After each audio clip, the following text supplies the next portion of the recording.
할렐루야, 반갑습니다. 오늘도 하나님의 말씀 가운데 저와 여러분들에게 큰 은혜가 있기를 바랍니다.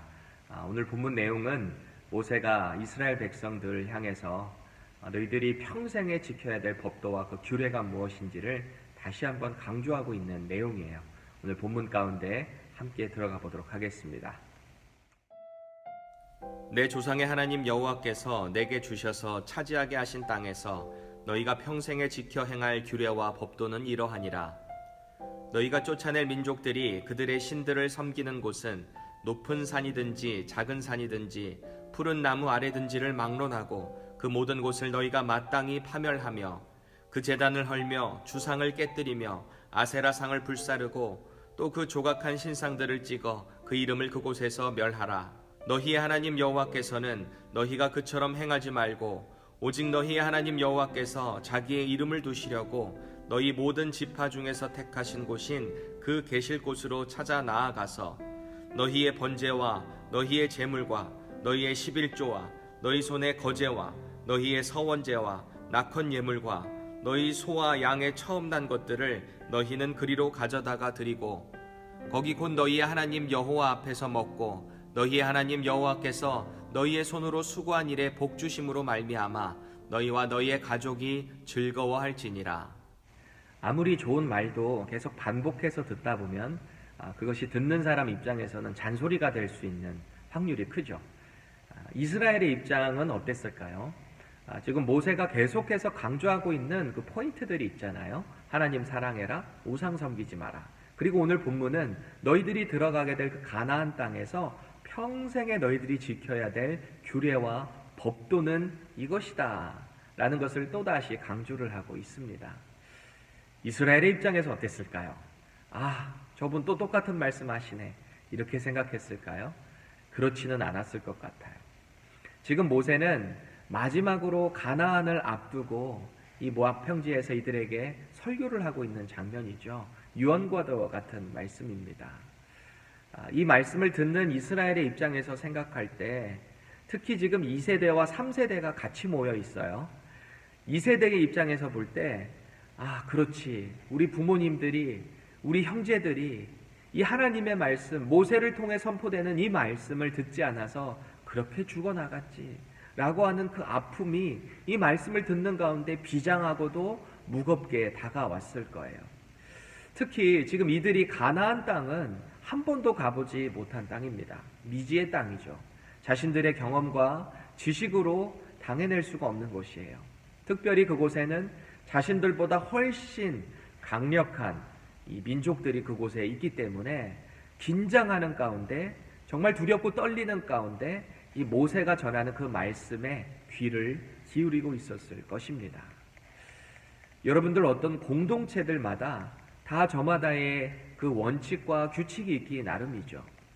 그거와 마찬가지로 하나님께서도 당신의 그 공동체, 당신의 그 백성들에게 규례와 법도를 주심을 통해서 이것을 지킴을 통해 하나님의 백성으로 살아야 한다라는 것을 오늘 다시 한번 강조하고 있다는 것입니다.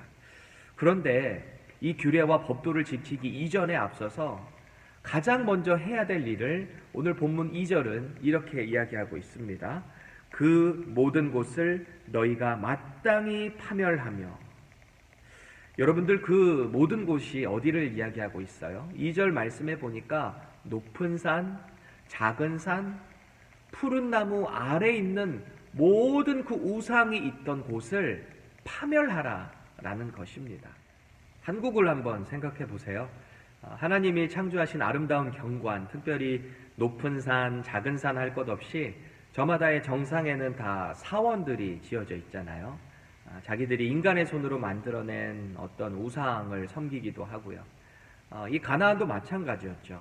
하나님의 이름이 새겨져야 될 그 아름다운 자연 경관 속에 자기들의 욕심을 통해서, 탐욕을 통해서 자기들이 만들어낸 그 우상을 놓고 절하고 섬기고 그런 모습들이 이 가나안 민족들 가운데 있었다라는 것입니다.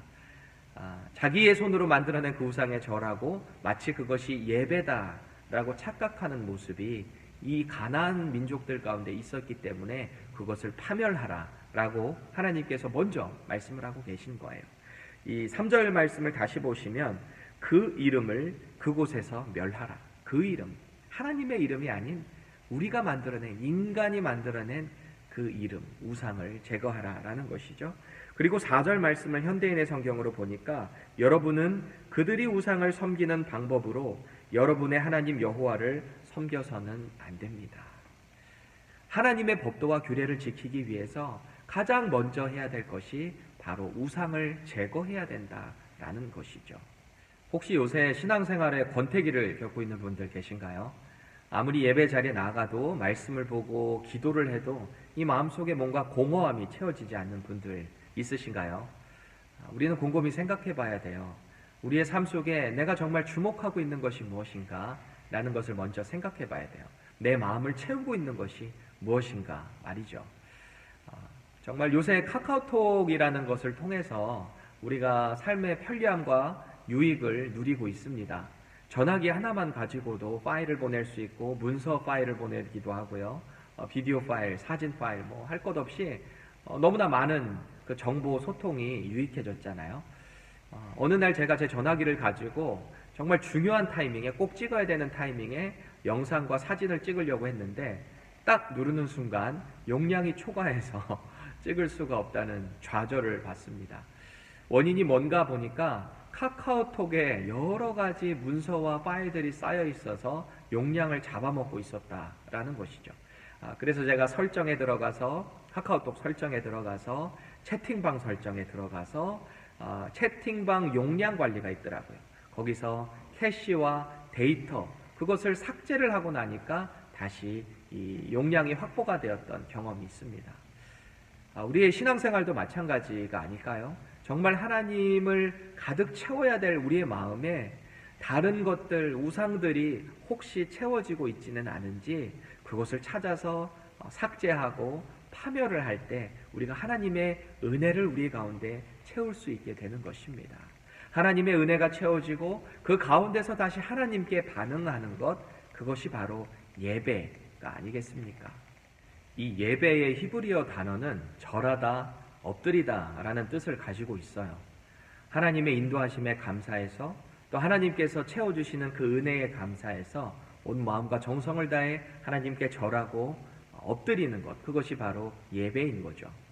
우리의 마음 가운데 채워져 있는 불순물들을 먼저 제거하고 그곳에 하나님의 은혜를 가득 채울 때 예배의 감사함으로 나아갈 수 있게 되는 것입니다.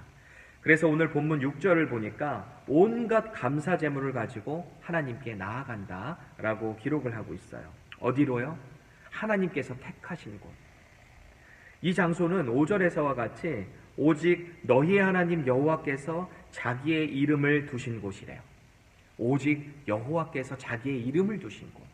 그래서 그곳에 나가서 하나님을 예배할 때 7절 하반절 복 주심으로 말미암아 너희와 너희 가족이 즐거워할지니라. 여러분, 우리의 삶에 있어서 우리가 즐거움을 누릴 때가 언제인가요? 자녀가 잘 돼서인가요? 아니면 비즈니스가 잘 돼서? 아니면 여러 가지 걱정 근심 없이 안정감을 누릴 때 즐거우신가요? 오늘 말씀은 우리에게 도전하고 있습니다. 우리는 정말 하나님만을 경외해야 되는데 그 하나님만 섬기기 위해서 우리의 마음속에 있는 불순물들을 먼저 제거하고 하나님께서 우리에게 주신 법도와 규례를 지키기 위해 온 마음과 정성으로 나아갈 때 하나님은 우리에게 복을 주신다 약속하십니다.